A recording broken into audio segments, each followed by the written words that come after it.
this. And so the system is buckling in so many ways, incalculable ways.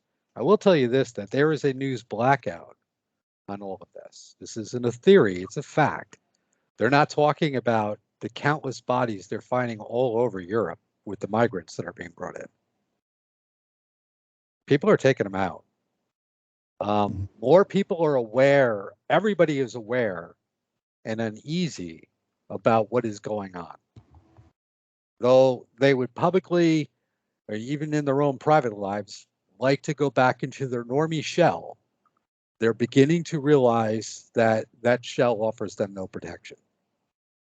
And it is the steps they're taking with the LGBTQ, you know, with the drag queen story hours and all that, and the direct assault on children that's shaking them out of that shell finally. So people are aware of it. The system is aware of it, but they have set things in motion that cannot be stopped.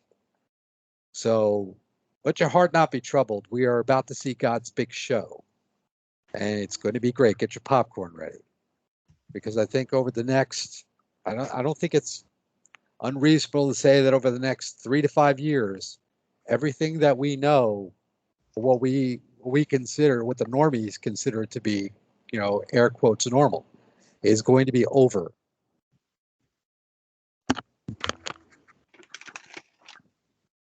Yeah. And I agree. I think at the moment there is, as I say, there is that big big awakening happening, and people are beginning to realize at long last, it took a long enough, but beginning to see now something's very, very wrong. And I think for now, I think what we can do is at least we can throw a few spanners in the works here, and possibly all the time. You have to constantly, we have to constantly do that. That's why I say, like, it's starting to fall apart. Finally, people are starting to recognize and ask the who, right? Who's behind this? Wondering who's behind it, okay? And they're finding it harder and harder to cover themselves from that reality, which is now spreading like a tidal wave that can't be stopped all around the world. This, of course, is being blacked out, and they're trying to use it to try to institute new laws, particularly here in the United States, draconian laws, that are only going to expedite their demise even further.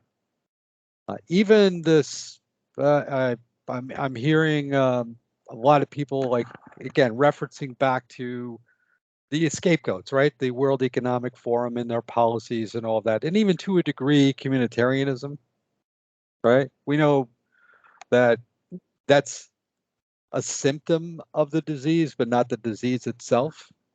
You don't fight the disease by treating symptoms, right? The main thing is that people have to actually recognize who they are, where they stand in law, which is really starting to happen in a big way. So I'm actually very optimistic about the future, and when things, you know, finally roll over, which I'm expecting will be in the next few years, people are going to wonder why we didn't do this 50 years ago.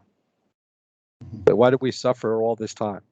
Because their bark is much bigger than their bite. They're liars. They're professional liars. They always have been. They're the father of lies. Well, like but to put the law in context, like the idea of communitarian law having some religious foundation, like Noahide law, and the religious influence into our laws that came in, and all these different policies, like in the 80s and 90s, that recognize days of learning in a Jewish context. I think that is something that is very un-American. And in this country, we're not supposed to have any like state religious laws. I think that was one thing that deserves pushback, because when you bring in all this religious stuff on LGBT, you know, and equity, it becomes this squishy reflexive thing coming from the UN, and that's what's rolling out everywhere with corporate involvement with government. And I just really hope that we can muster some sort of pushback in the real before it completely, you know, creates this snowball effect that causes more harm than good. Yeah. Yeah. Well, I think it's happening. I think it's happening. Yeah. Look, the law thing is a big one too, because a lot of people are seeing now that the courts are no use, right? The Constitution, right. Whatever Constitution you may have, throw it out the window. They don't bother with that anymore. And you see a lot of people say, "Oh, we'll take them to court and all the rest of it," and it never works. So now it's realized, well, what do we do now? You know, because fortunately, we are in the United States. We have a little bit of a. You have a little bit. I mean, yeah, a little bit of an edge as compared to like many countries like England or Ireland and other places. However, that being said, it's simply just a state of mind. Meaning, what is going to be the break point that's going to cause the normies to snap out of their delusion? I think they're on the path to it now. When you start attacking children, that's when you start shaking the bush enough that people will rise up. Once they begin to recognize that this is just a cum de mai, the Sabbatean Frankism, and what that actually spells and means and has meant for the world over the last 500 years, this problem can very easily be solved. You know, like F around and find out. That's basically where we're at right now.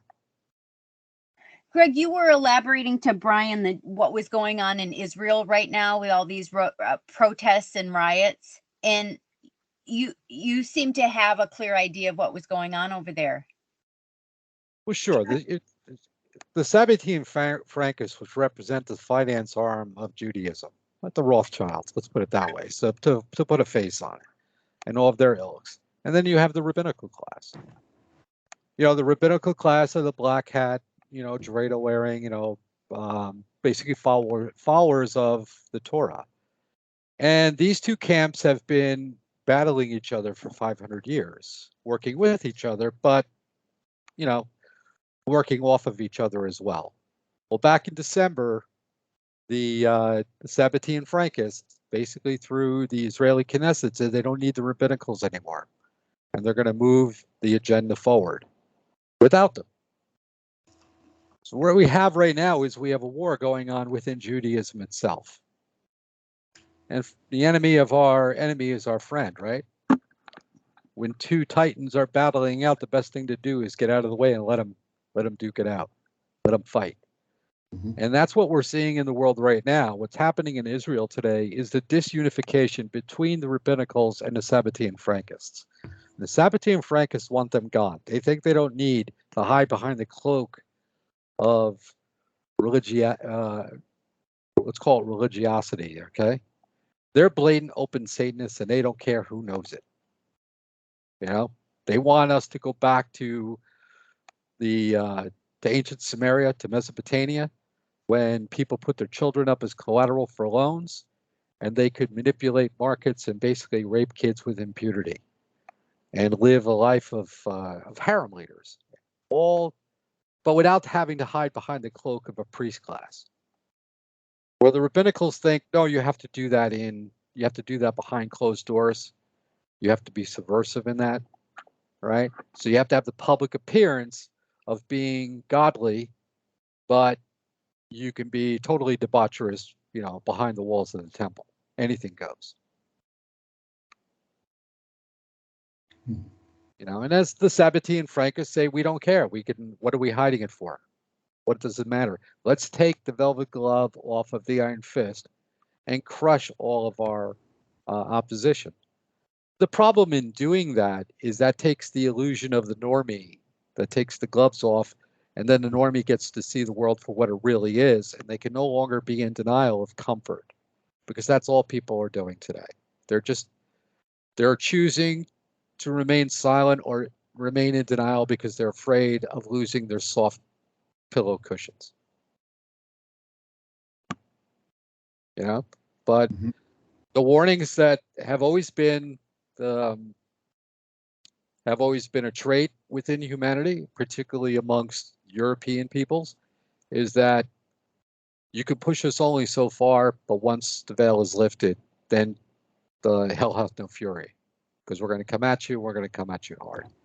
And this is the point they find themselves in now, that they have not depleted our population enough. Their experiment failed.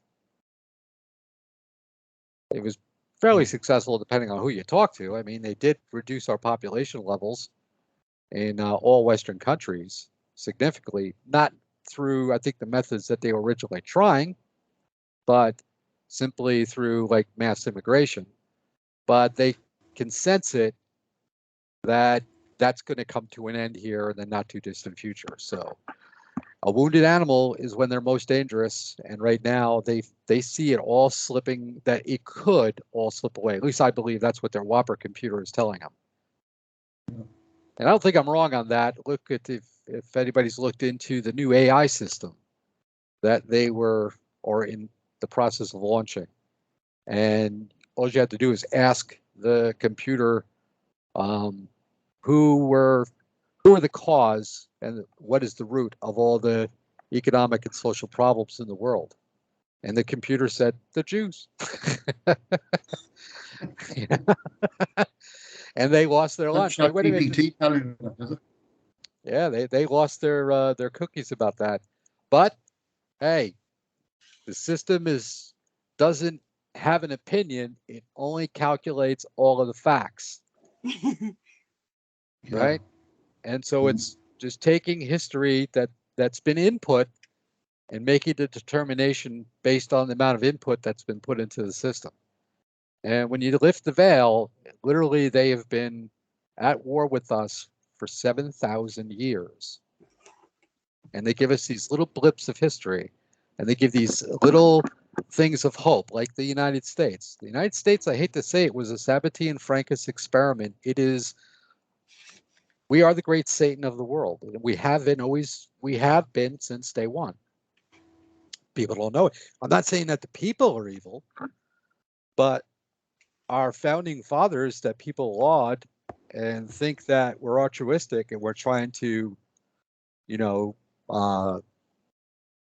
create a system that was, protecting people from the monarchies of the world that were so cruel to their subjects. Nothing could be further from the truth. Actually, it was just the opposite. It's democracy that is the cruel form of government. It's democracy that destroys your children, and they can hide behind the cloak of democracy because you can't point any one person out who's responsible. So they throw out terms like, communitarianism. Just using that, not picking on communitarianism, but since we're talking about it, yeah. So people will say the problem is communitarianism. It's not communitarianism. It's communitarianism. It's the Jews who are pushing it. And the lack of free will exercised. Yes, it's a symptom. But you see, like that cloak that has protected them that has been particularly since the end of World War II, is being lifted right now.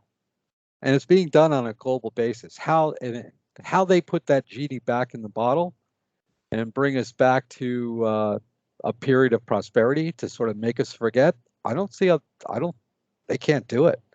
No. They can't. And because too many systems have been put into place. We've all, in the last week with Budweiser, that terrible beer, I couldn't care less. But that shook up a lot of Bubba normies out there and said, wait a minute, this isn't right. Jack Daniels, same thing. Right? Disney. We're at a point where people are starting to ask, why are these companies doing this? Does this make any good business sense? No. The Jews who run the banking system are forcing them to do it by threatening their lines of credit.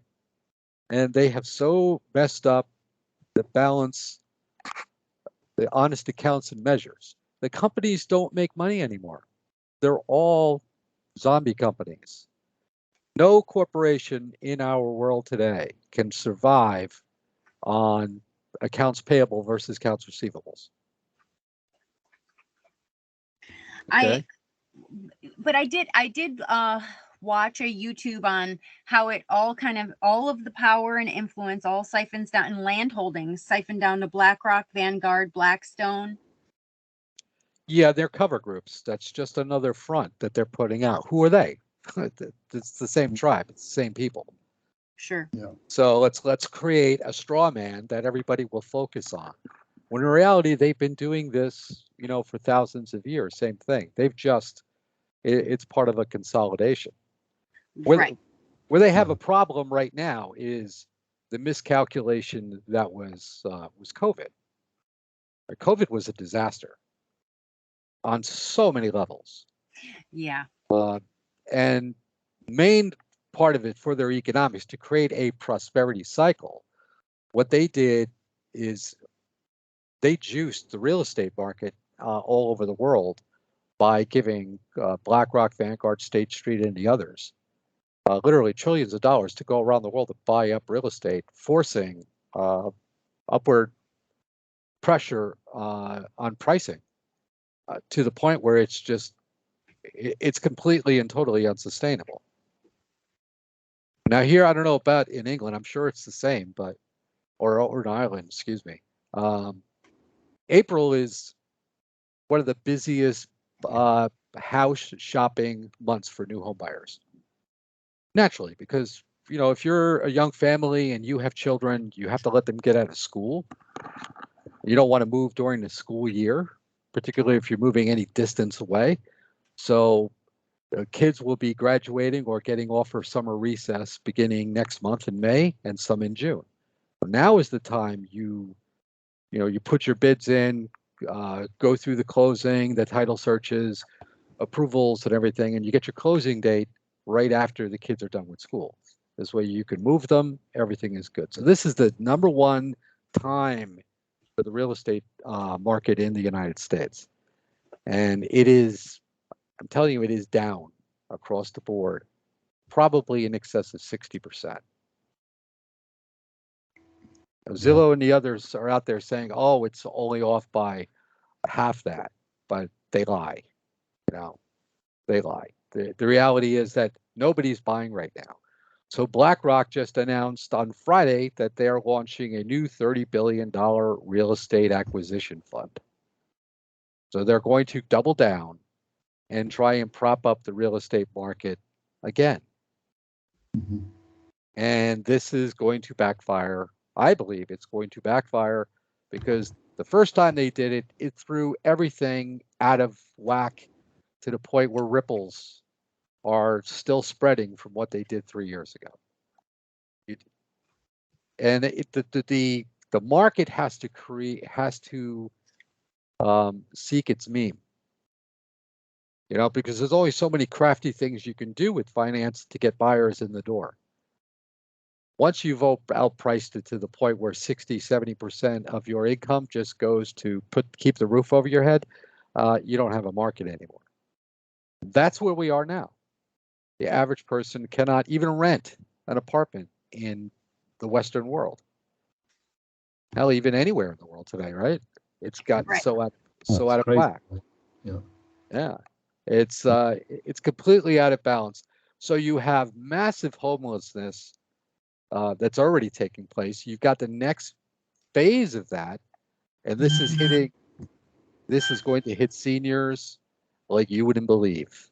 So people on fixed incomes, they're going to get it excessively hard. Many of them were encouraged to take out home equity loans on their properties. They should be paid off. They shouldn't have to worry about this. But probably more than half are still carrying debts as if they were 30 years old. Right. And with that, I am seeing more tiny homes, more like policies and arrangements here in Olympia where, just a single house can have a second or a third tiny house squished in there, and eco villages. And that intentional community idea usually gets involved with a 501c3, which inherently connects to other, like higher ups, designated with the sustainable development goals. and submitting to the climate change and all that lefty BS.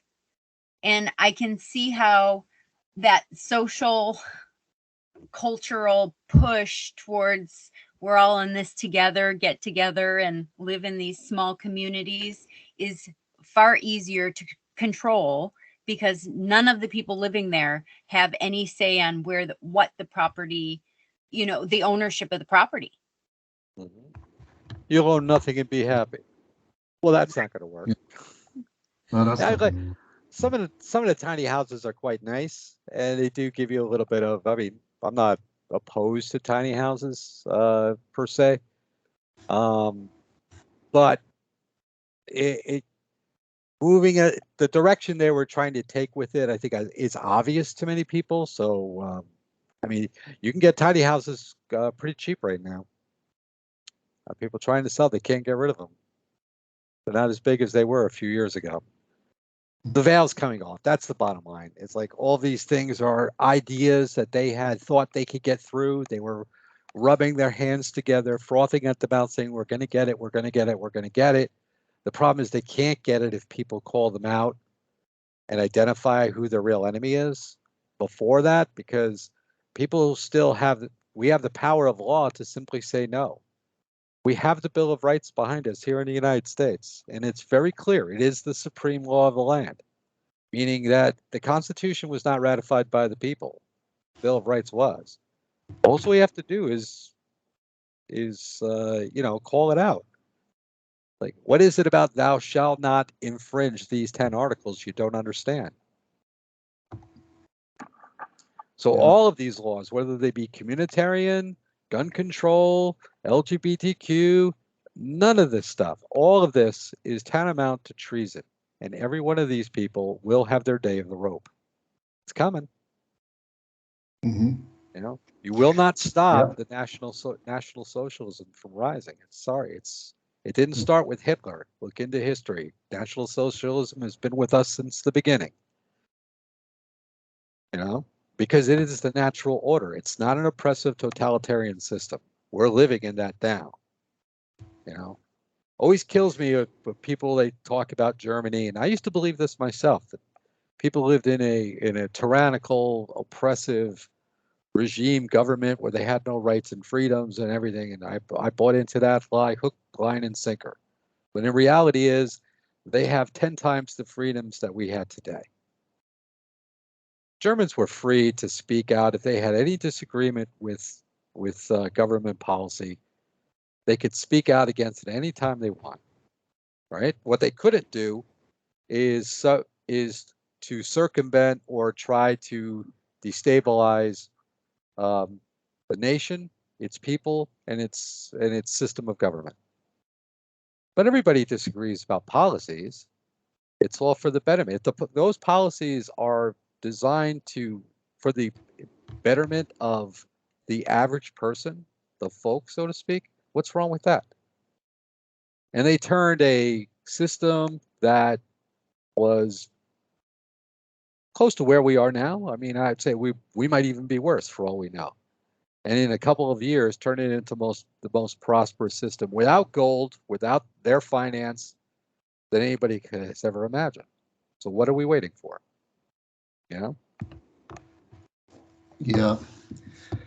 Just going back, just telling you what's happening on the ground here in Ireland. Like, the last 3 years in particular, it's been huge because people were fast asleep at the wheel in this country, except for me and maybe a couple of hundred other people, right? That was it. And but the last 3 years, really, I've just seen a huge awakening among people. People actually really questioning things now and looking at things.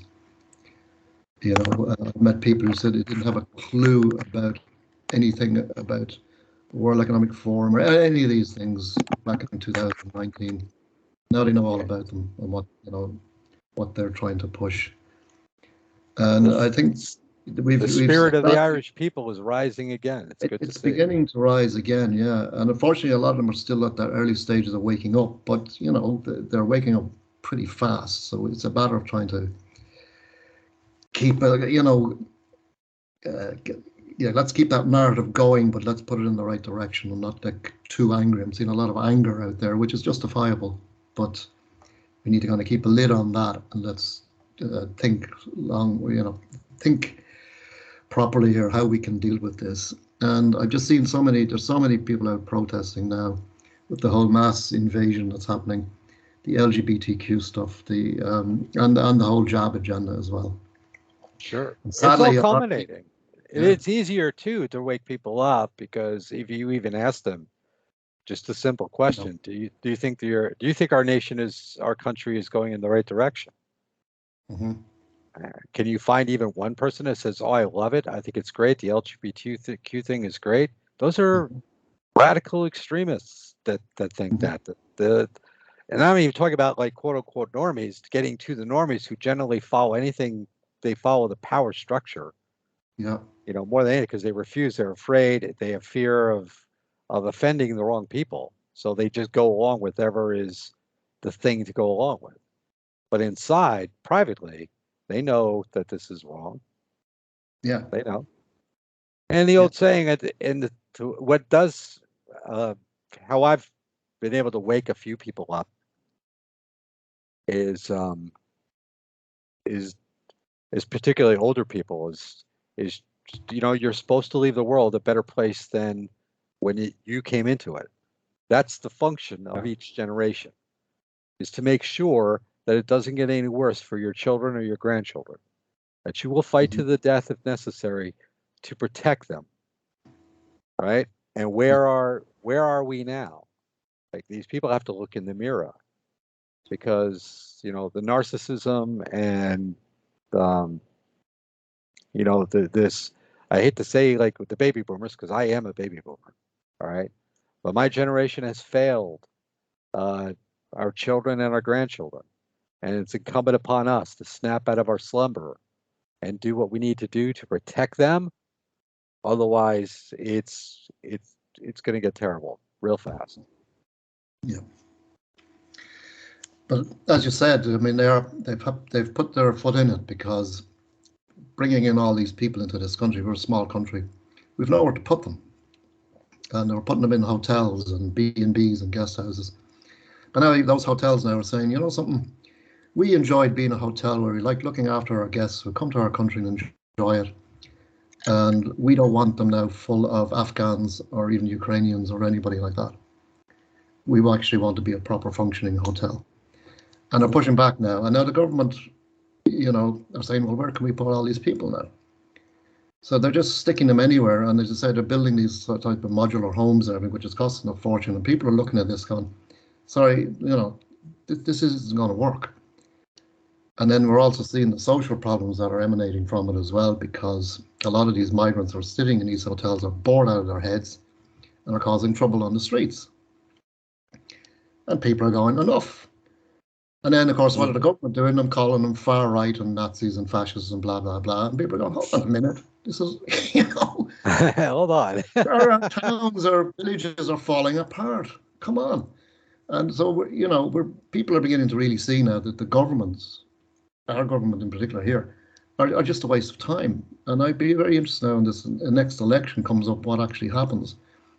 And they're going to see more nationalist parties actually coming up and having a say now in the next election, which will be very interesting to see how that all pans out. Most definitely. It all has to happen in stages as well. It's a kind of a progression, and we can't expect things to happen overnight. But these people who want this all done by 2030, they smack of desperation here. And it's not going to happen. Yeah. I think they already know it's not going to happen. I mean, have you ever worked for a big corporation? Yeah, I did. I worked with Intel. Oh, you did? Okay. Yeah. So did you work at what level? You don't think it's job or docs or anything like that, but in what capacity did you work with them? Well, actually, I worked with DHL, the big courier freight company. Yeah. Okay. And we were based in Intel because they were such a big company that they needed an actual office there to do all their shipping worldwide. But I saw from the inside how these corporations work. Did you attend any Oh yeah, we get management invited. meetings, production meetings, board Yeah, meetings, anything meetings. of the We'd be sort. invited. Yeah, we'd be invited to them to see what they were doing. You know. Okay. And Anybody who has, and I used to work on Wall yeah. Street. Anybody Mhm. who has seen the inner structures of business and corporations, first off, they don't work the same as they did 30 years ago. Okay. It's a little bit different, but yet they still have to look and present and project to shareholders as if they do. Right. This is a problem the system is having because we've all been trained to believe in this left-right paradigm of economics, right? Keynesian versus the Mises schools, left, right, red, blue, right? Democrat, Republican, liberal, conservative, and this is Walmart, Target. You get the idea. So this whole duality system, but what people are finally starting to realize is both systems are equally fraudulent and are basically meaningless, right? So the same problem that people had in the late 20s, early 1930s is starting to rear its head again.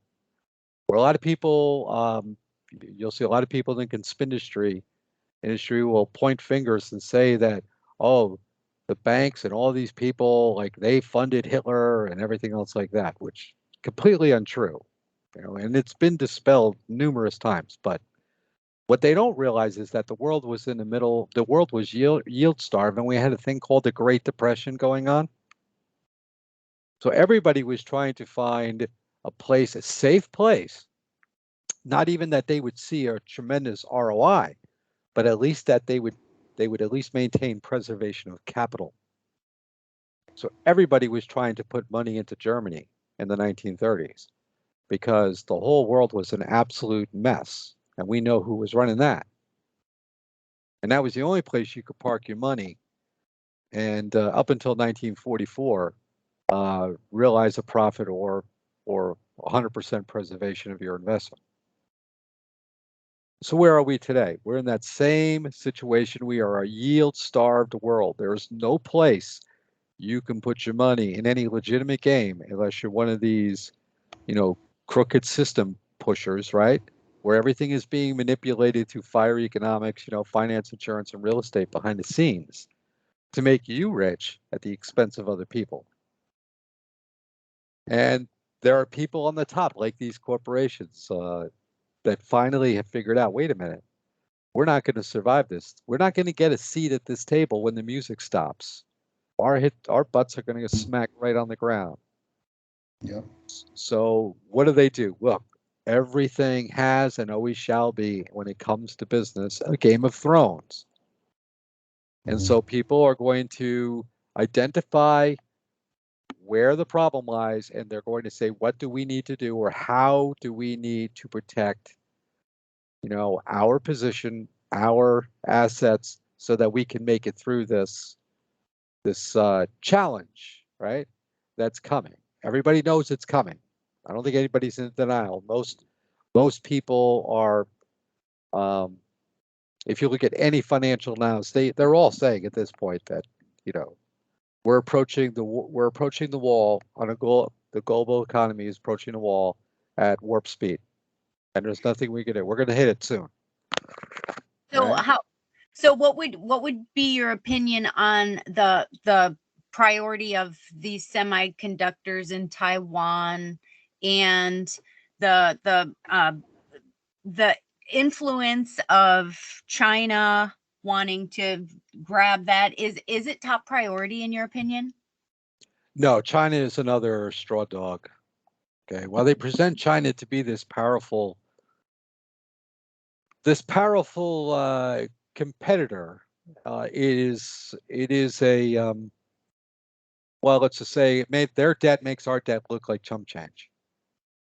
To build the Chinese miracle, China borrowed from the Jewish bankers, which is us, right? $45 trillion. In exchange, they bought a few treasury, they would buy treasuries to kind of give us this whole illusion that they owned us. Well, in reality, it's quite the opposite. We own China. the game that they're trying to play, this manipulative game, is not going to work. The markets are not going to balance out.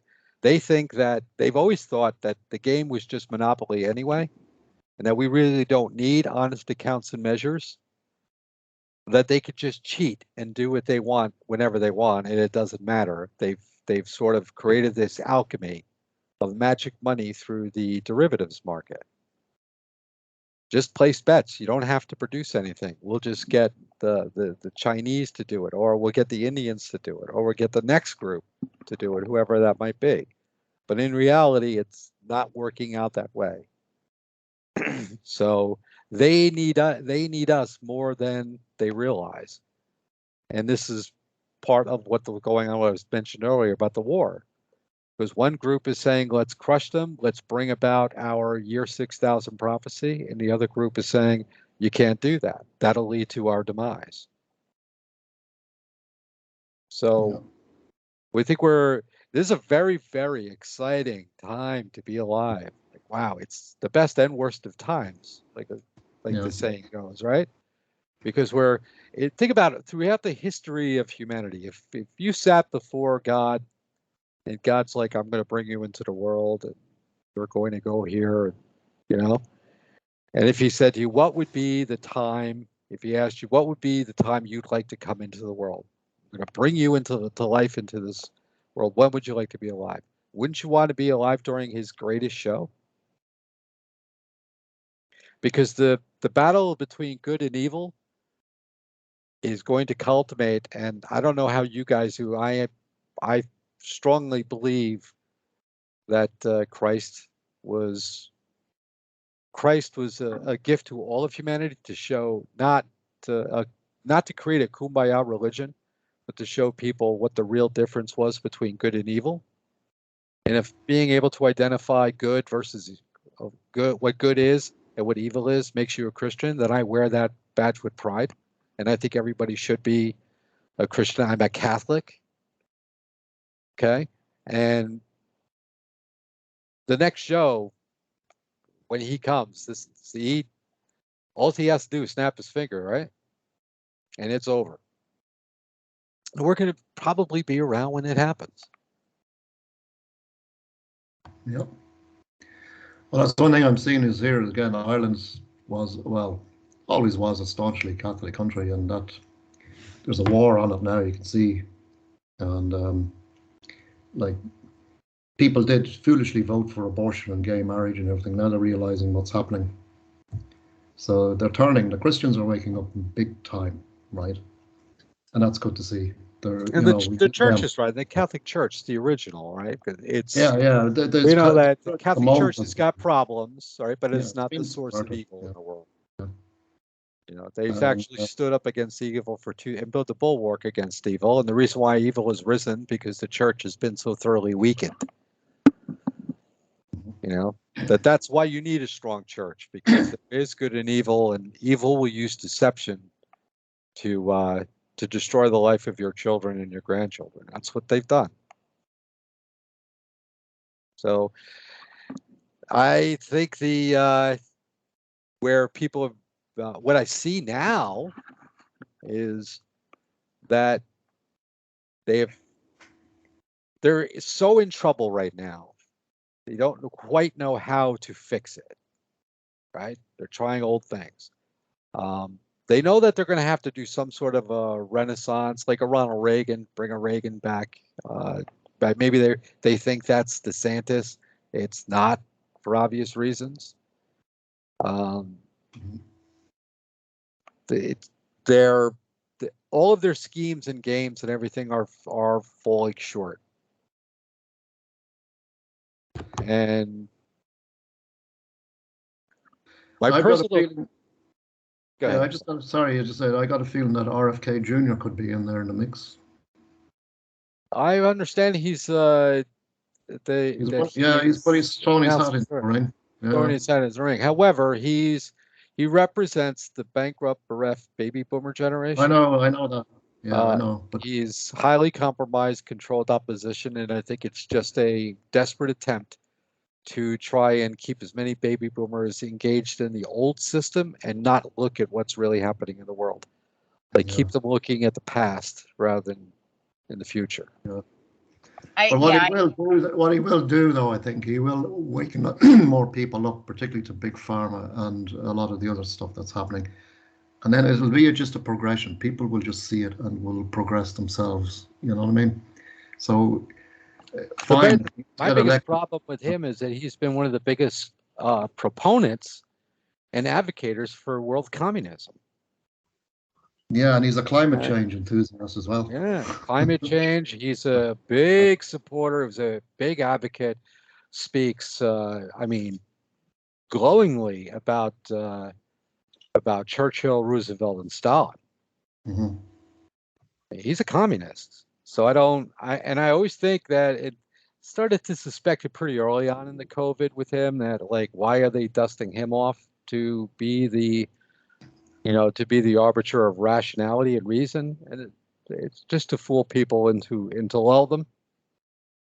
And maybe they think that because he was successful in that, let's bring him out of the mothballs again and see if we could do it on. Yeah, and of course he's a Kennedy. You know, Kennedys have a big name. You know, a lot of people have great admiration for JFK, and he seems to be bridging that gap between left and right in America. You know, so yeah, a lot of people will probably will go, and I think he's a communitarian as well, Jenna, wouldn't you say? I would, just inherently, because the Children's Health Defense sounds really nice. Mm-hmm. And they brought charges to the FCC and with updating the safety standards. That was 2021, kind of gaining trust, enthusiasm of people that are looking for answers or hoping for somewhere to put their energy. But 501c3, again, they have to have a stance on climate change and UN Sustainable Development Goals. And he also, Catherine Austin Fitz, she talked a lot about Mary Holland, who is a Children's Health Defense lawyer. Mm-hmm. And she brings up in an international court, we have to balance the individual against the collective good. So that word speak, that word salad of, we're all in this together. We have to balance the rights of the individual. That is communitarian for sure. Mm-hmm. Yeah, I know that firsthand with them. I had dealings with them. Yeah. About COVID stuff. So I have to tell you that they're, early on I was like, okay, these people don't really want to solve the problem. They just want to provide enough of an outlet for those with common sense to oppose it, to think that somebody is doing something, to keep them at bay so that people would not rise up, or they would rise up in a way, an ineffectual way, such as the public protest, which has always been their tool. The public protest accomplishes little to nothing. Mm-hmm. It does. Yeah. It doesn't do anything to change anyone. Has there been a single protest in the world in the history of this protest movement over the last 60, 70, 100 years that has amounted to anything that has caused one single policy to change? Mm-hmm. The only time it does is if the system itself is posing a protest that they want to use and say, look, this is an effectual way of changing our minds and opinions about policies. They don't care what the people say. We're goyim. They couldn't care less what we think. Since when does the farmer think what the cows or the pigs think about anything? Right? Right.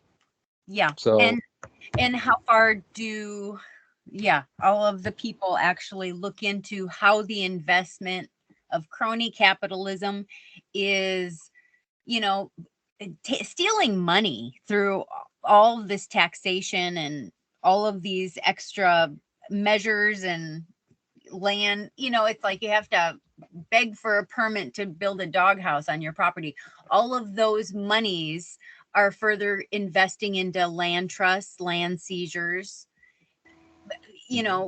continuing this wildlife project where they're rewilding a huge portion of the United States.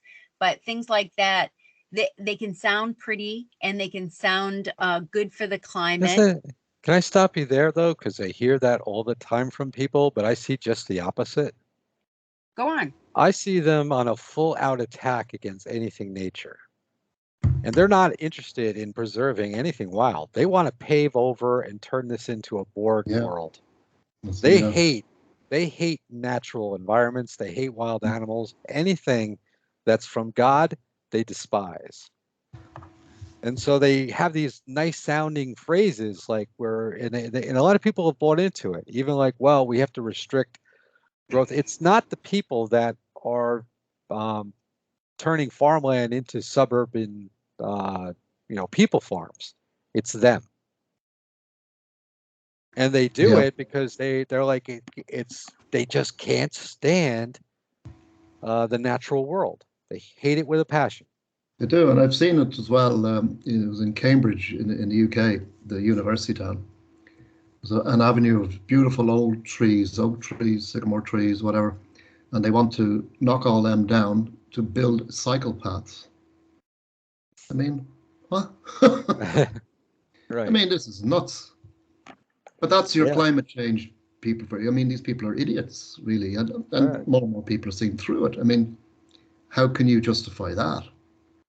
Yeah, climate change is to create so much pollution, so much, death-causing pollution that we all just choke off and die.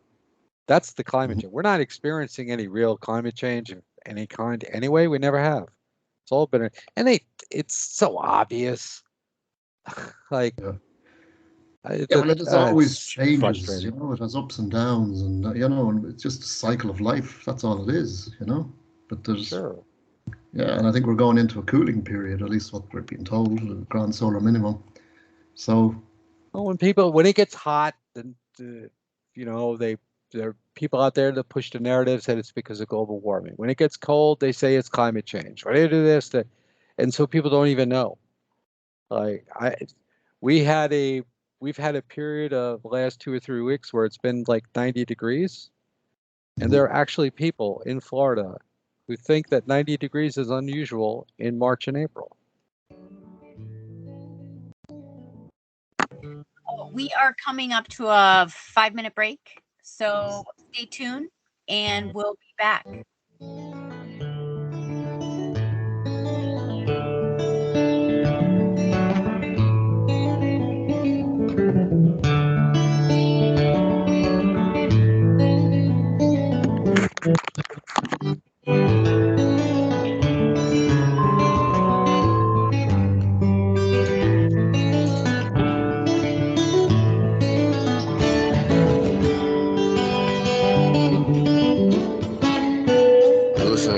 Radio at freedomslips.com, and we'll be right back after this message.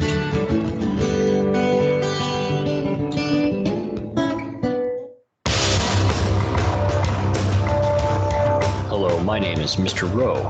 I am the host of Reality Extraction, Revolution Radio at freedomslips.com. I utilize logic, intellect, and magic to methodically atomize, vivisect, analyze, examine, study, scrutinize, and extract an essence of reality from a fog of illusion and confusion. You can find me on Studio B every Thursday, 1700 hours Pacific Time. That's 8 p.m. Eastern.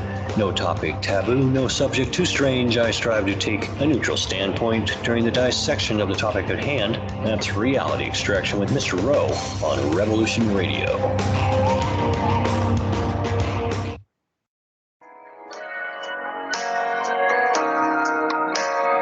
Join me at Revolution Radio, Studio B, at 11 a.m. on Saturday for Free Association, when we take a look at philosophy, spirituality, psychology, social issues, and geopolitics. It's every Saturday at 11 a.m. Eastern on Studio B at freedomslips.com. I am Bill Johnson. Some consider my efforts to be an underground law school. I am not an attorney and I do not give legal advice. I teach. That's lawful and legal. Consider yourself served. You are to appear Wednesday nights, 10 p.m. Eastern, Studio A. My forte? Foreclosure and contract law. Grab your legal pad and pen. Learn a broad spectrum of law spanning administrative, criminal, family, tort, and federal law. Fools and losers cling to old cases. I dissect and comment on the latest rulings that control the courts. Don't be a loser. And if you don't appear, you will be held in contempt. The original machine had a base plate of prefamulated amulite, surmounted by a malleable logarithmic casing, in such a way that the two spurving bearings were in a direct line with a panometric fan. The lineup consisted simply of 6 hydrocoptic Marsal vanes, so fitted to the antefacient lunar wane shaft that side fumbling was effectively prevented. The main winding was of the normal lotus-o-deltoid type placed in panendermic semi-boloid slots of the stator, every 7th conductor being connected by a non-reversible tremie pipe to the differential girdle spring on the up end of the gram meters. Thank you for listening to Revolution Radio, taking the confusion out of transmutated lunar girdle springs for 4 years and running. Revolution Radio, the #1 listener-supported alternative media radio on the planet. I want to thank everybody for listening to Revolution Radio at freedomslips.com, the one place where information never sleeps. Revolution Radio.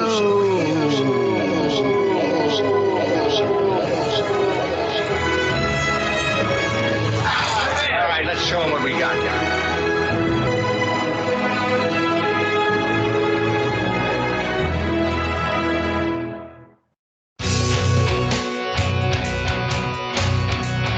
All right. Thanks for listening while we took that short break here at Revolution Radio, freedomslips.com.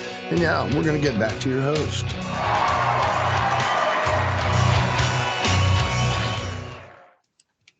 Well, welcome back. I am Jenna, filling in for Mitzi on Brigid as well, and I have Brizer in Ireland and Greg Quinones in Florida, talking about how they are seeing what's going on in this day and age. And I appreciate that both have an understanding of this greater agenda and governance taking place. Like when I think of that movie, The Network, the world's a business, and that is how it's run. And it appears that this business has its objective, but it does not account for the free will in individuals and their abilities to exercise it. And only good things come from that. We were just talking about climate change and how we are all living in a climate. I bet that climate change is something that they're trying to kind of cause unsettling fear in most people. And because, most people haven't really worried about it. They had their lives, they had their pursuits, and they dealt with weather. And we still do that. But when that fear process becomes a policy, and then there become these like just a consensual agreement to it that are slipped in how businesses have to maintain keeping their ESG, their credit score up for future business. You know, a lot of this is projected, but boots on the ground and what people are doing, like the common person in their own business pursuits, they're just trying for efficiency. And granted, we've got some inflation happening and things are becoming more expensive, but I think it overall does sharpen up everyone's value of their own sense of, okay, what is bare bones necessary for me to keep going and doing what I'm doing. I do think that there has been a lot of indoctrination that's been going on for people to collectivize and agree to consensus. And I've always been opposed to that, but I can just see how it has affected my family members, my friends. And Brian had these quotes put up that from Hitler, because these past 2 days he's like, we just need to dissolve the myth that Hitler was outside of the matrix, because the international investments, they have been going strong for a very, very long time. But this quote reads, "The greater the readiness to subordinate purely personal interests, the higher rises the ability to establish comprehensive communities. That state of mind that subordinates the interests of the ego to the conservation of the community is really the first premise of every truly human culture." And I oppose that. And I do know that nature conservancy is a land grab to keep people away.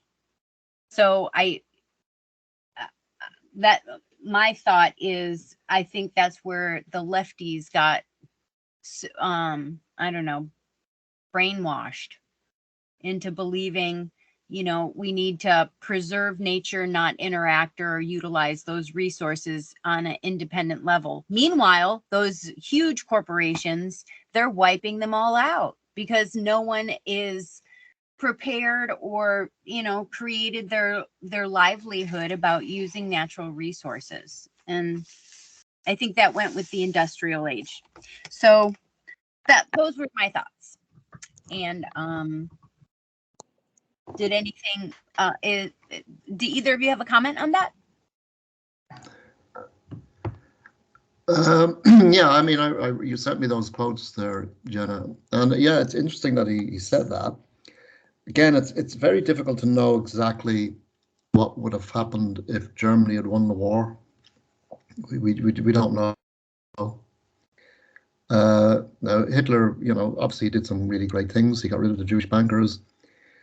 The well-being of the German people just was so much better under him compared to the Weimar Republic.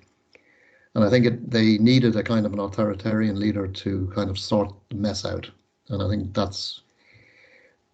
maybe that's the way forward. I'm not sure on that, but maybe it is, to just kick things into shape and get things right.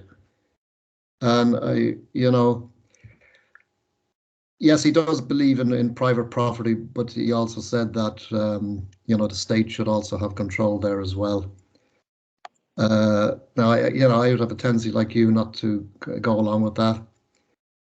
But we have to maybe have a balance between like having our own individual sovereignty and also where the people are, let's use this word community for now, around us are working together and everyone does well out of it. And I think that's what he was trying to promote. But then again, I could be wrong. I don't know, because, we weren't there and, Hitler lost the war and look where we are now, That's my thought. I agree with that. Mm-hmm. Except on in my understanding of his, my messing around and finding out, because I too was concerned about Hitler and private property. Hitler was a very big advocate and supporter of the Bill of Rights in the United States.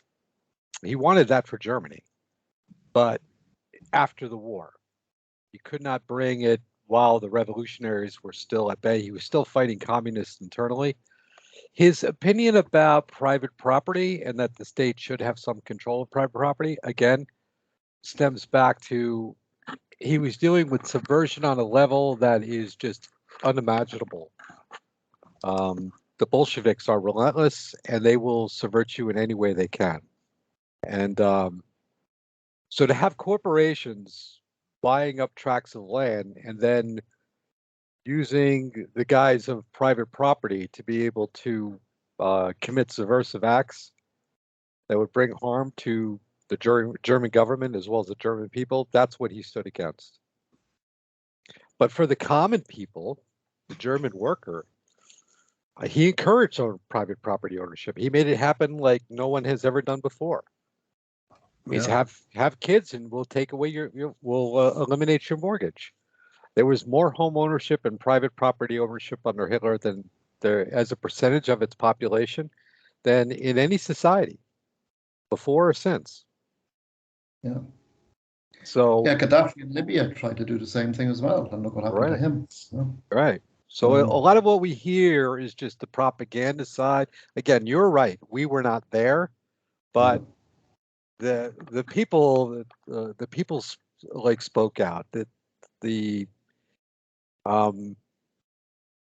remember, he was not part of the aristocratic class.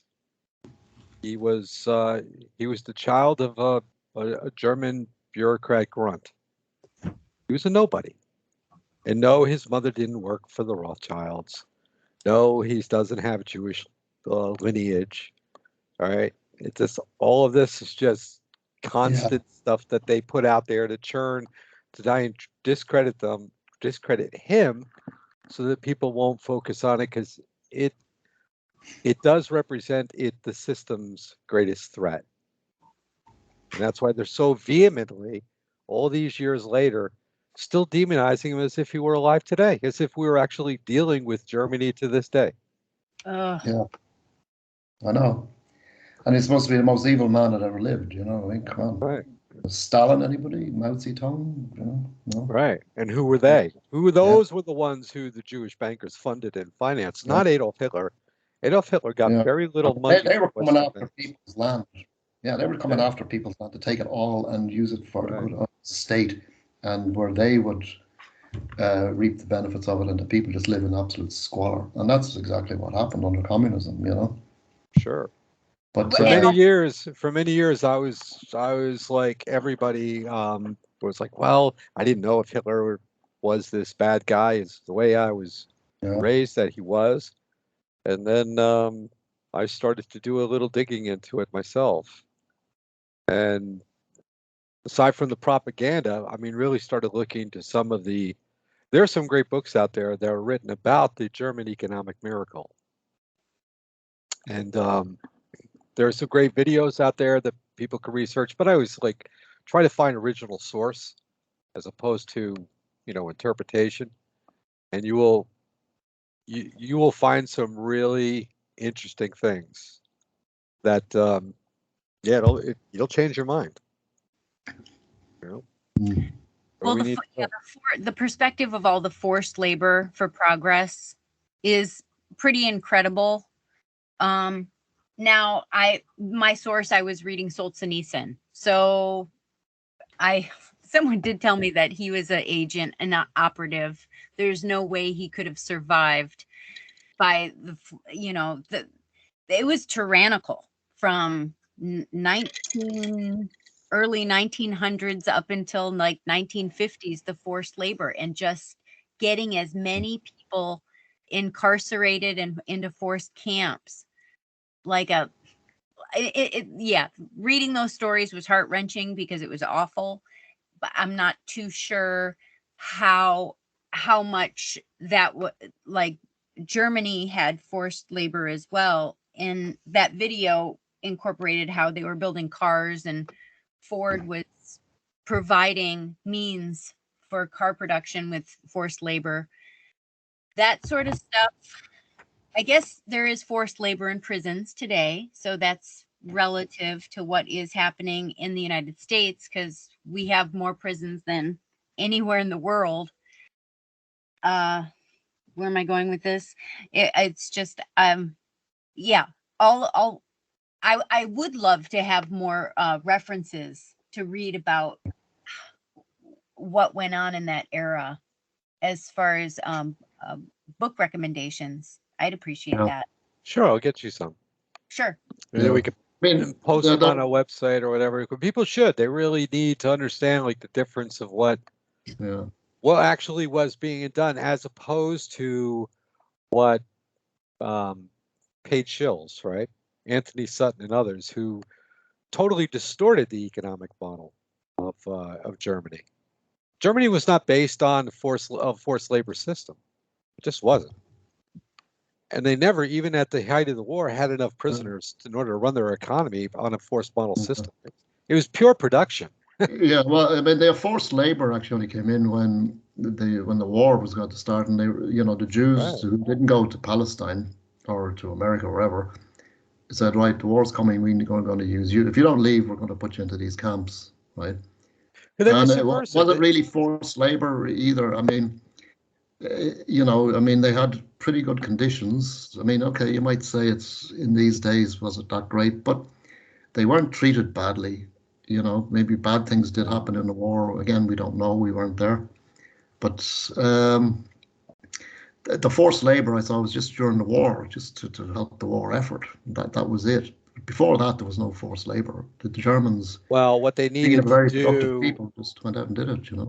The main production of the labor camps was not munitions, though some did, small arms, things like that. But the real production was converting coal into fuel, and that is the kind of that required a degree of labor-intensive work to do the gasification of coal.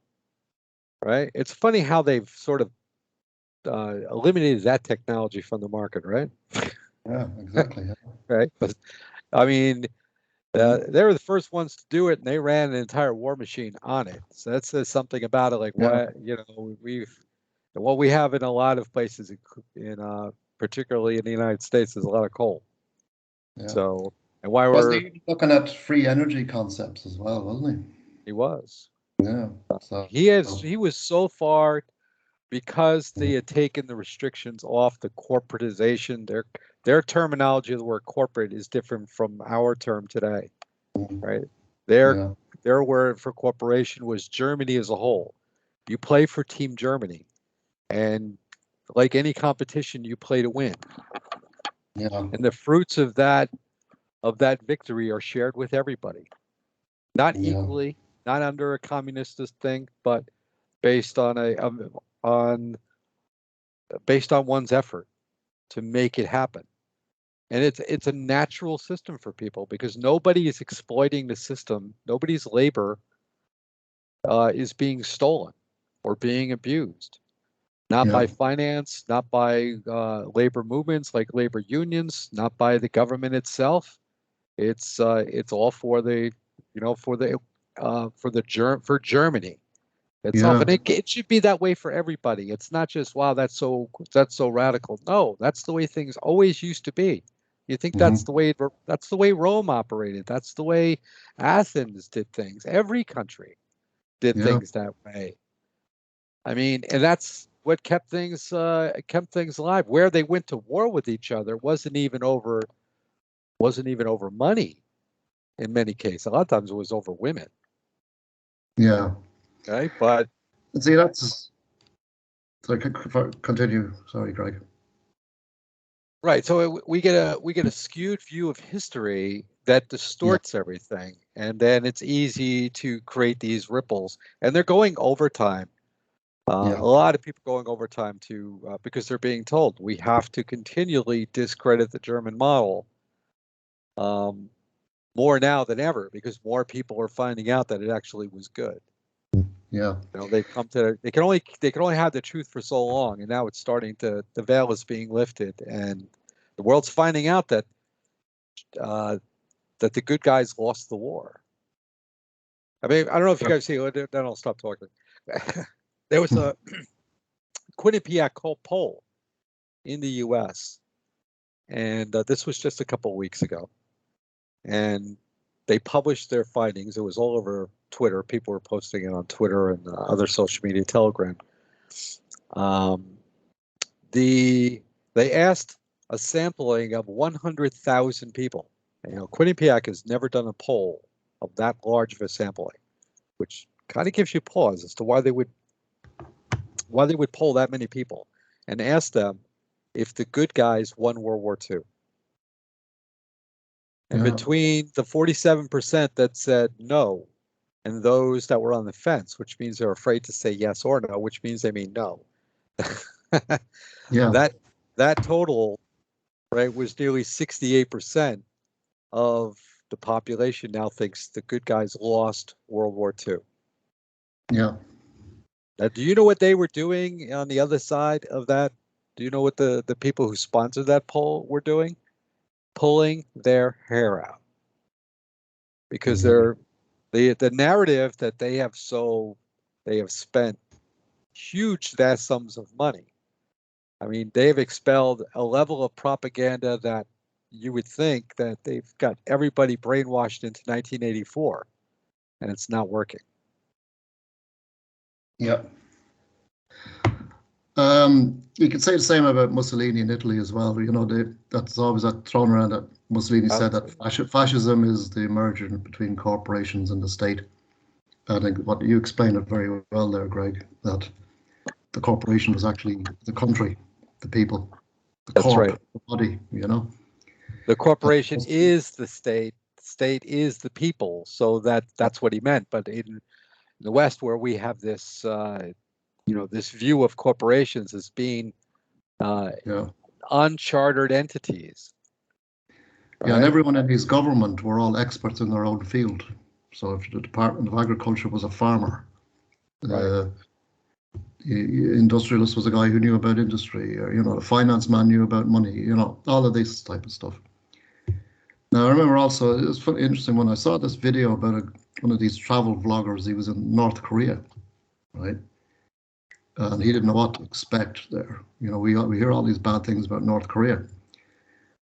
But he went there. Yeah, it's very statist. It's you have to obey the leader and all that type of stuff. But the people, what he went, he traveled around, right? But you had to be accompanied everywhere.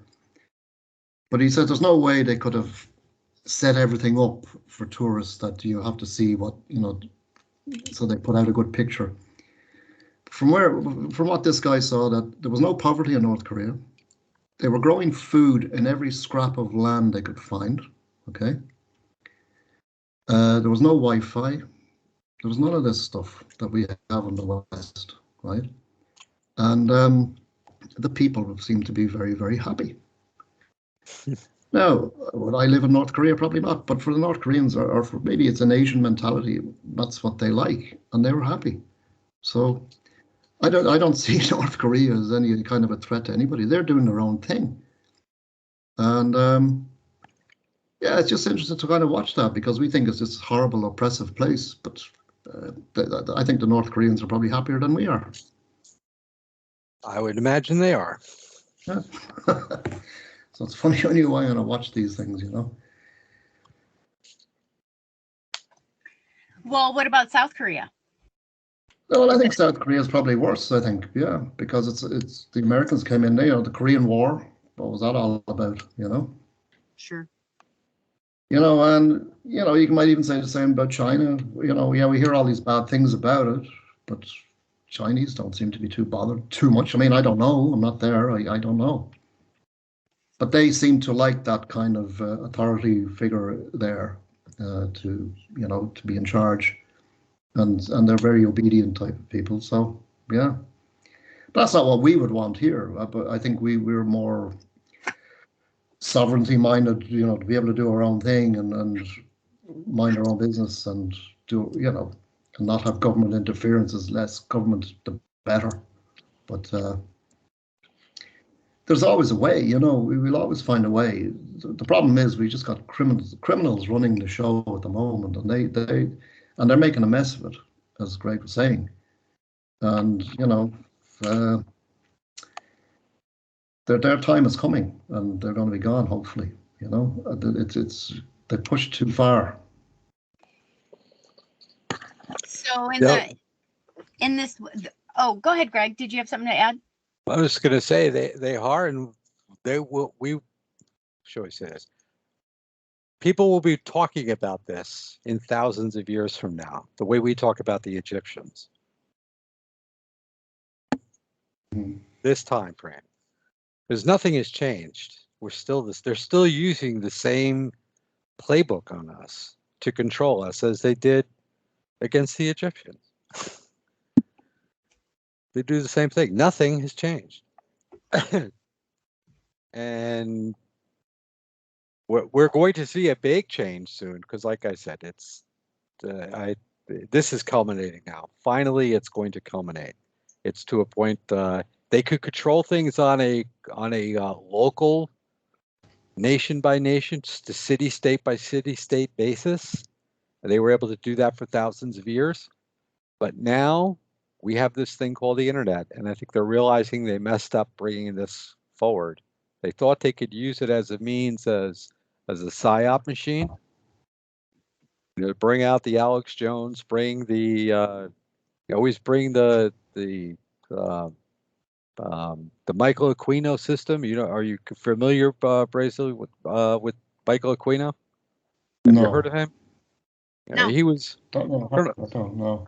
Should look into him. Michael Aquino was a colonel in the U.S. military, in the Army, military intelligence, and most of what we're experiencing in the world today was set into motion by him in the 1970s, 80s, and 90s.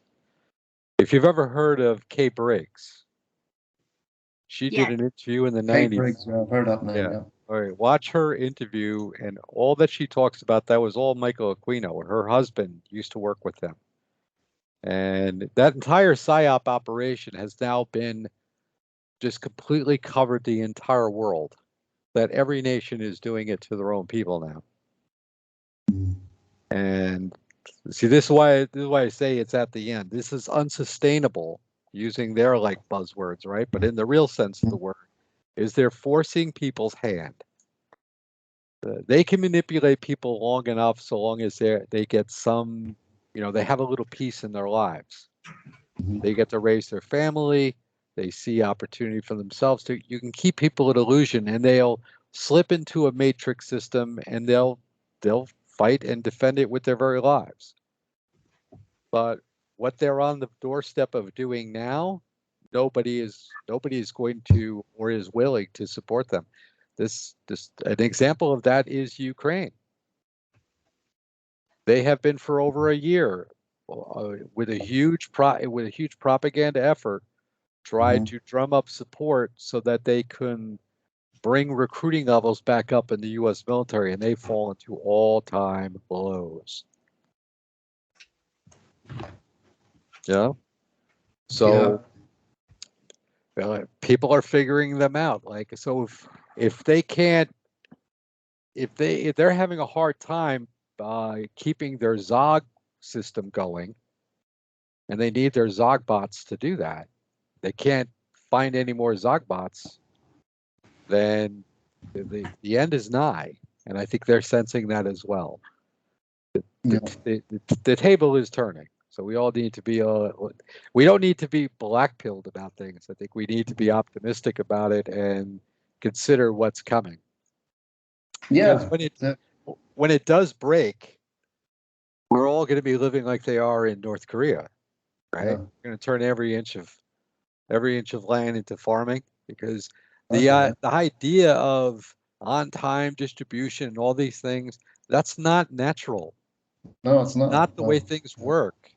They never have, and they nor should they, because it just leads to, it just brings everything out of balance, particularly on a natural level. And so, but we're going to go back to the way there was, and when we do, people are going to be happier. They're actually going to be wealthier, because they're going to understand that wealth is not debt receipts in a bank account. It's the land under your feet. Exactly. Yeah. So I often wonder about that, like North Korea. You know, people see it as a communist country, but is it really, or is it a form of, say, Asian National Socialism? I think it's closer to National Socialism than communism. Yeah. Because it seems the people do live well. From what I've seen, I mean, this guy was staying in hotels. He said the food was amazing, right? Hotels are really nice. The service was good, and everything was dirt cheap. And people seemed to be happy. He said he saw absolutely no poverty at all. People had full bellies. They were growing food. They're out there every day. They're using the old traditional methods of farming. Sure, you know, why wouldn't you be happy in a situation like that? But of course, it was a very structured society.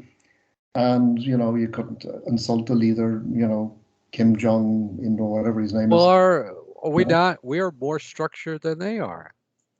You can't exceed so many kilometers per hour on the roadway, can you? Exactly, yeah.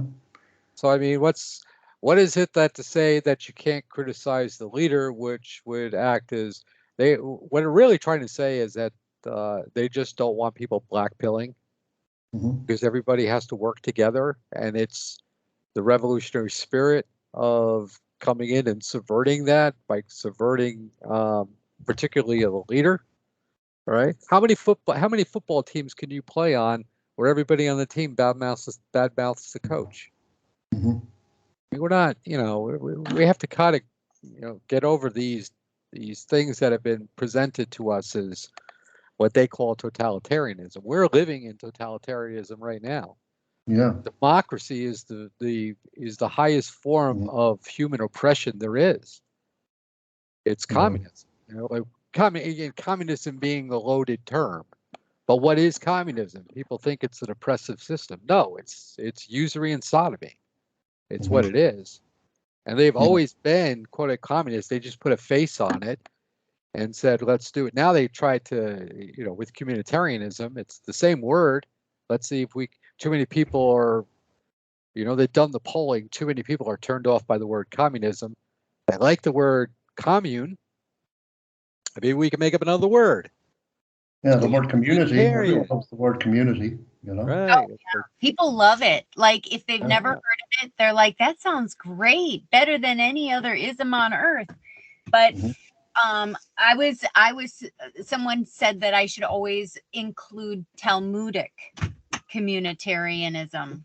Like, use those words hand in hand because there is an ethos about it that has religious connotations of Judaism. All of it's Judaism.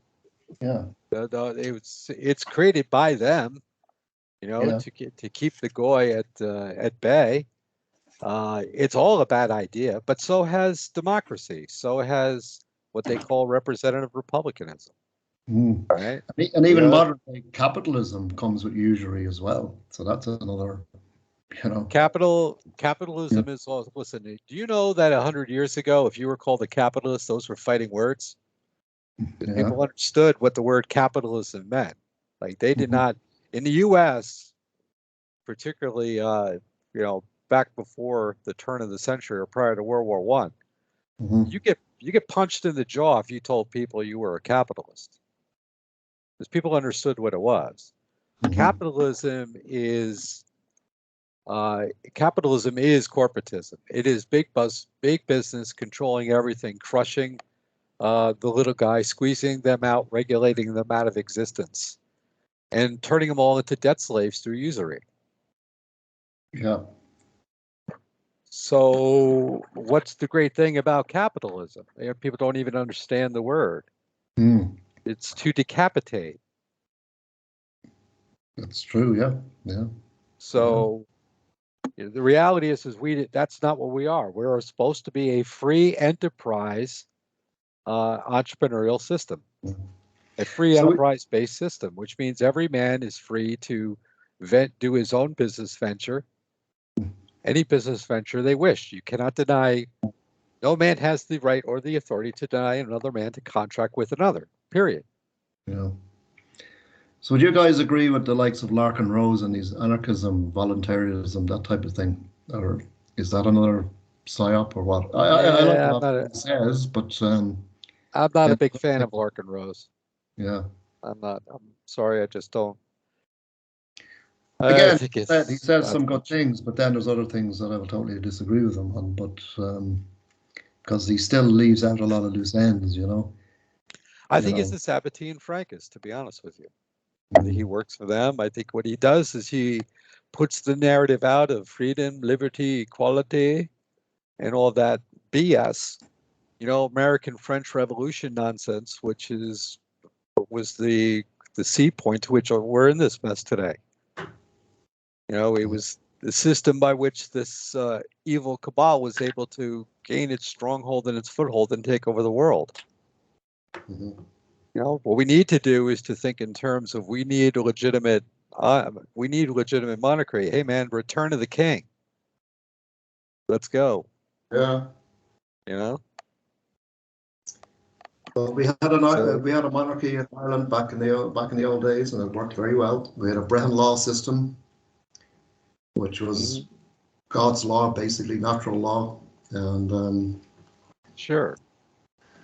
Now the whole world's being overrun by orcs. Is it any is it any different than the movie? The movie was an allegory. Tom King was brilliant. He basically was foretelling the future. Oh, yeah. He was, and he was a devout Catholic, so he wasn't putting up fantasy. He just put these things in story in an engaging way, but he was telling a purely Catholic story. You know, turn of the king. But we will win. But could America have a king? Could America actually have a king? Absolutely. Why not? No. Everybody can have a king. Now it's it would have to be a king of honor, not rather a king of just accidental birth. Right? Those things were it's the way England used to be at times. It had its periods, right? Oh yeah. Or Cromwell. I mean, you had to be a king of honor. If you were abusive to your subjects, the subjects would arrange to hang you, replace you with somebody else, and they didn't consider bloodline as the factor. Yeah, with due process. There's due process, and I would love to just see due process defined to today and how that could work. Or because a friend of ours sent us information on the common law jury, 25 people, you know, they have nothing. So it's not using a lawyer, but applying due pressure to crimes committed, and justice resolves from it. And it sounds really nice, but I don't know if you've heard of common law jury, Greg. Oh yeah, I'm familiar with it. Oh yeah. The common law movement, the person I would say that people really need to look into and recommend you can find videos on him is Carl Lentz. Right, a lot of people in the movement have heard of him. Carl Lentz is probably. I've heard of him. Yeah, he's pretty good. Actually. I would recommend. I've talked with him several times. A friend of mine is working with him on a case in Canada right now, and he's winning. Right, we have to know who we are, and we don't. And so the reality is that the law is still there. The common law is still there. You just have to know how to extract it from the civil procedure that they're throwing out in front, and understanding that, you know. Yeah. You have to understand how they're converting. They're converting civil to criminal as well. So, well, all they're doing is getting you to subject yourself to their authority, right? And when you do that, then you are granting them jurisdiction. And so you never allow them to establish jurisdiction. You force the matter into, now mind you, these are civil, all right? If you've committed a crime, good luck doing this, because it isn't going to work. I mean, a real crime, okay, where you've actually done harm. If you've actually done harm or destruction to another person's body or property, you know, they're not going to listen. But in civil cases, non-victim cases, you know, taxes, other things like that, which there is actually no harm per party. So we all have the right to face our accusers, and little slips of paper, our prosecutors are not our accusers. In fact, they break the law by even they're supposed to be sworn in, and they won't do it. Yeah. Okay, because they are not a party to the witness. They would be committing perjury by taking by being sworn in, so they don't do it.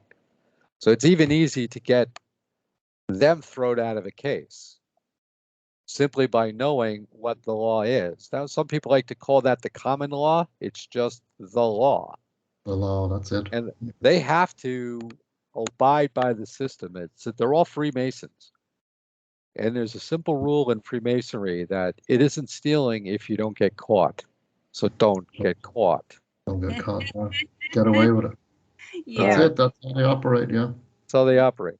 And within the legal system itself, the lawyers are told they're given certain parameters. Their thing is like, look, 98% of the common people out there have no idea who they are in the system, don't even understand what the municipal corporation means and the word civil procedures mean.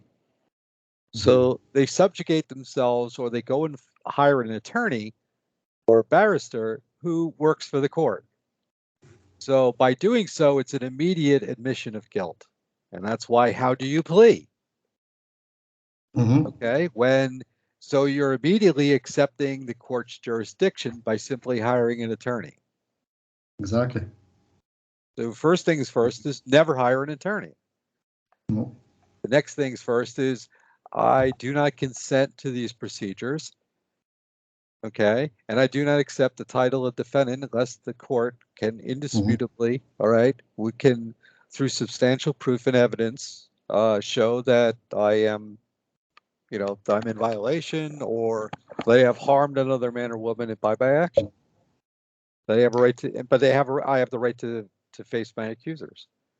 And they can never. I go even simpler than that, Greg. I just say, is this a civil or criminal matter? And if they can't answer, then I say, I reserve all rights. That's it. That's all you have to do, right? Reserve all rights. Yeah, we have to keep it all simple. People get caught up in the legal jargon and blah, blah, blah, and they have to. I'm just saying, if you're in court. Oh, I know. And I'm not criticizing. People feel if they need to go to court, fine, but they're going to learn a harsh lesson. And yeah, it's a tough road, and it's not that they're going to make it easy. But they're not going to make it easy. No. My friend has learned in Canada, and he was really nervous going into court, and he was all very concerned because they were threatening him with jail, and simply because he was a truck driver crossing the Canadian border and refused to wear a mask during the COVID thing, and received over 65 tickets for refusing to wear the mask, totaling something like $750,000 in fines. Yeah, God. As if anyone's going to pay that. I mean, if anybody's going to pay it. So he has been, he studied hard, talked to a lot of different people, found Carl, had conversations with Carl, really worked hard, but what it finally hit him, because it's hard for people to actually accept it till they're actually thrown into that situation. Once you're there and you confound them and they can't establish jurisdiction, they make mistakes. It's tantamount to what I was saying. The simple rule of the Masons, the number one rule is it ain't stealing if you don't get caught, so don't get caught. Yeah. Right? These lawyers are all getting caught now, because when these things get appealed and they get moved up to federal court, particularly in the United States, those federal judges are not going to uphold the lower courts because those attorneys got caught. And they're breaking the number one rule of Freemasonry. Yeah. So all of them are getting settled out before, and we're not hearing about any of this. Yeah. We're all being misdirected to think about other things, but cases are being settled, not heard, but being settled like you wouldn't believe. Yeah. Right now. Yeah. So, bit of good news. Yeah, that's another thing that RFK Jr. is doing. He's taking the court cases, but they're all civil cases. Okay. Because Fauci and all them, what they did was legal in their world. Right? Can't prove really anything. I mean, I don't buy the whole virus thing and the gain of function and, lab leaks and stuff. That was all fake, yeah. You know what gain of function was? Gain of function was cocaine and hooker parties in Stockholm. Like people they gave Fauci $200 million.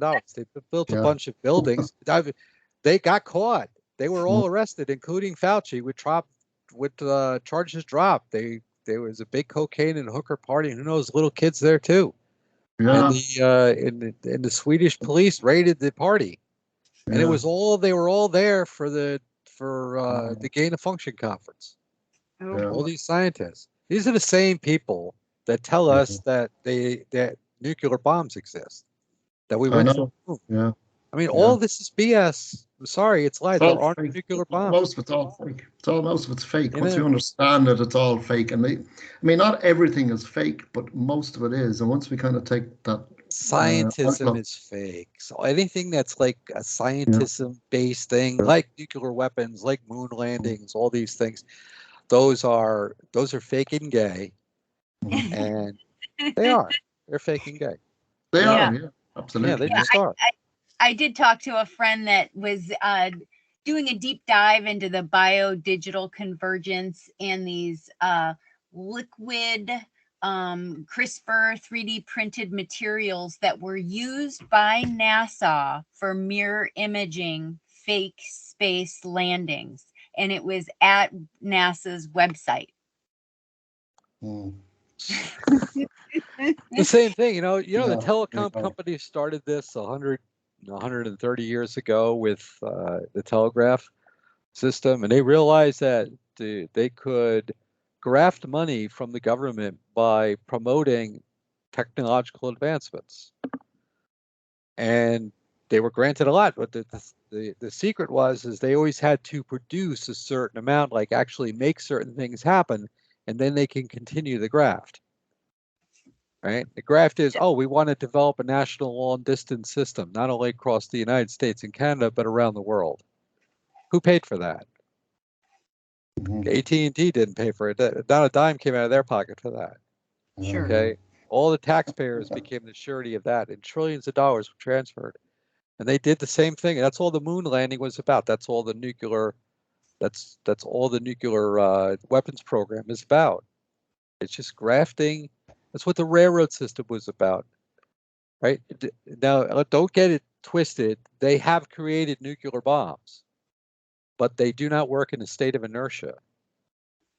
They have to be built in place in order to actually achieve a nuclear detonation. You can't put a device the size of a suitcase in the tip of or in the head of a rocket that's going Mach 2 and have it detonate. It just you doesn't work. All that's been the lie. You can make rockets go up into space, but they can't get out of, you want to call it the firmament, right? Or whatever. You can't. So can't do it. No. Can't do it. But they present things and sell things to us continually as if they do. Now, I'll give you a real laugher. Maybe you guys will get this. Maybe you won't. But guess what the commander of the new moon program, NASA moon program, guess what his name is? Don't know. No. Anthony Nelson. Anthony Nelson. Okay, and what? I don't know who he is now. Okay. Oh, you probably being in Ireland, you don't see American sitcom television shows, especially those from the 1960s. Okay, so I Dream of Jeannie. A TV sitcom, is that what you're saying? I Dream of Jeannie. The character is named Larry Hagman, played Anthony Nelson. Okay. Yeah. There's your little clue right in the middle of the moon thing. Oh, we've got Anthony Nelson from I Dream of Jeannie. They put her right out there, and it's like, okay, it's just a little code. What they're doing is they're gaslighting us with this latest announcement, even so that we're going to have Tony Nelson and Jeannie on the moon, or not on the moon. He's command central, right? He's basically the Ed Harris character in the Right Stuff movie, right? He's the command central commander, but Commander Nelson, come on, like, oh my gosh, I can't believe it. I can believe it because these people are so bad at script writing now, and they love gaslighting us to such an extent they have to put an Easter egg in everything. That's why you just have to be skeptical about everything, because at least even if you're wrong, you know, you can get over that quickly. But if you buy into this nonsense, you're going to have to unravel yourself from it eventually. I know, but think about it. I mean, yeah, it's like, and we were all brainwashed from kids, you know, to believing in all this nonsense, you know.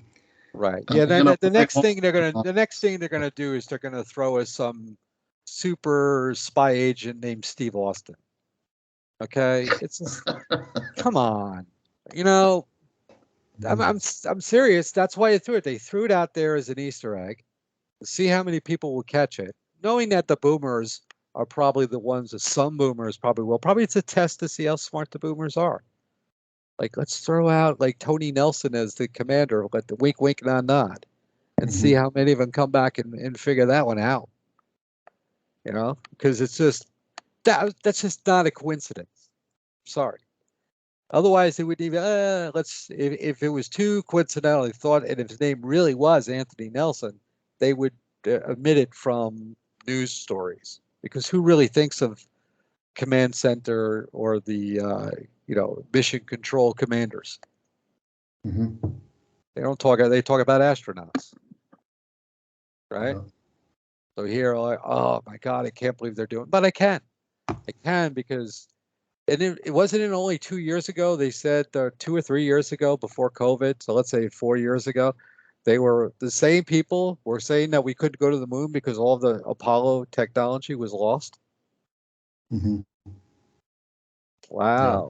Created it real fast. Right? We're going back to the moon.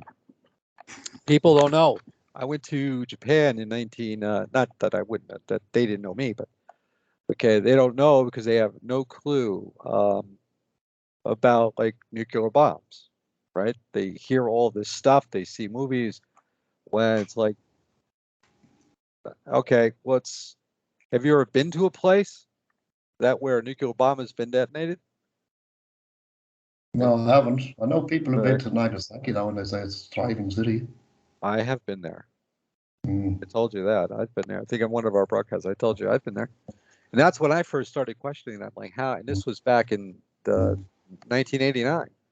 I was like, if this was only 40 years ago, and I had been to New Mexico, where they did the first nuclear bomb test, and that area, I haven't been out there in many years. I was like in my, right out of high school. I drove out to California,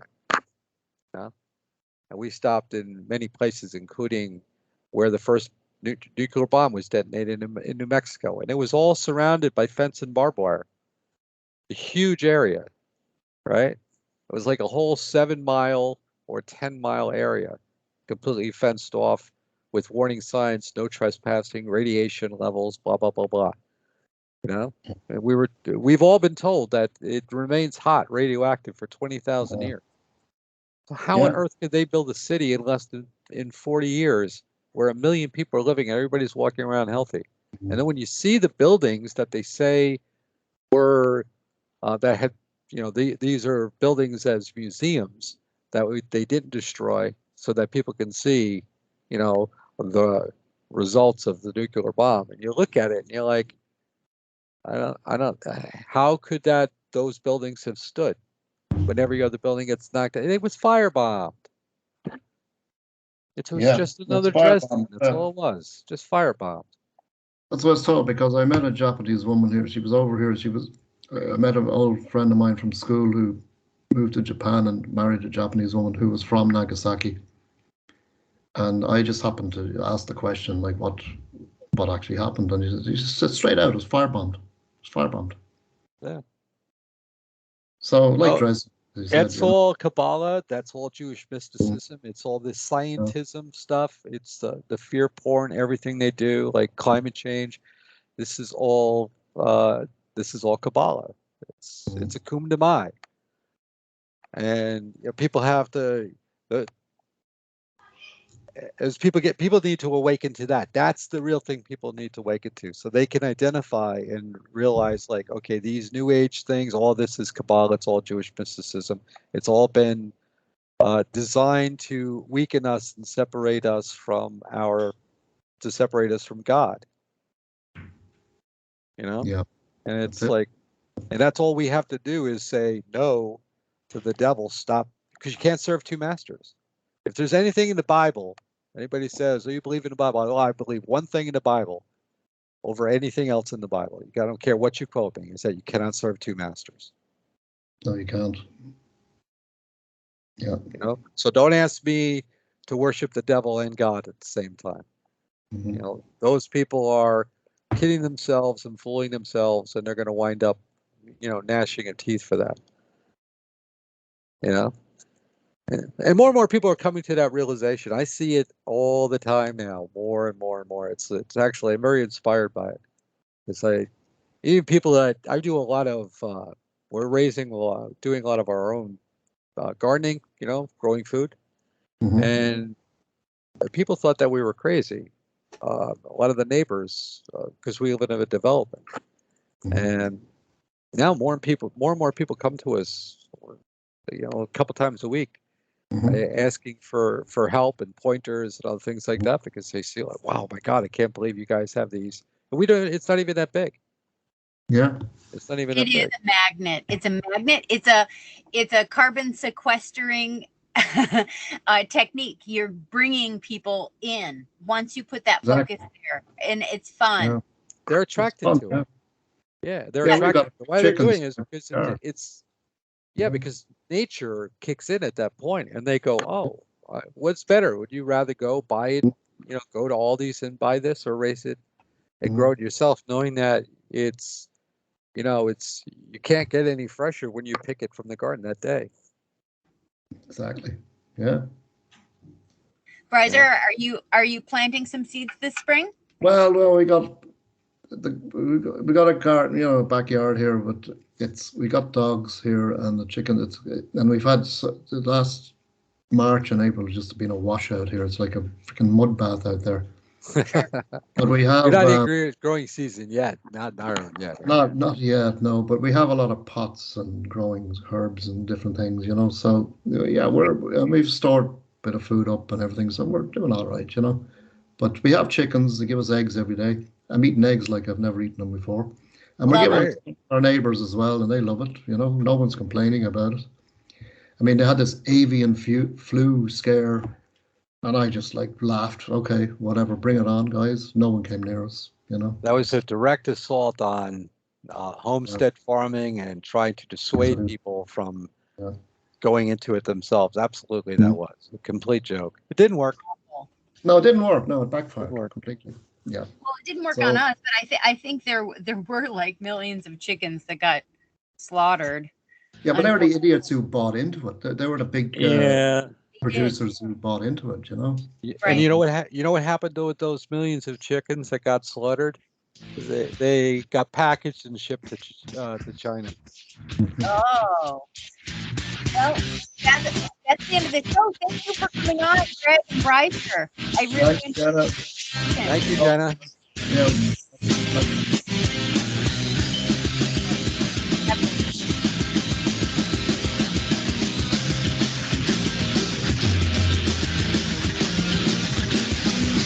Thank you for listening to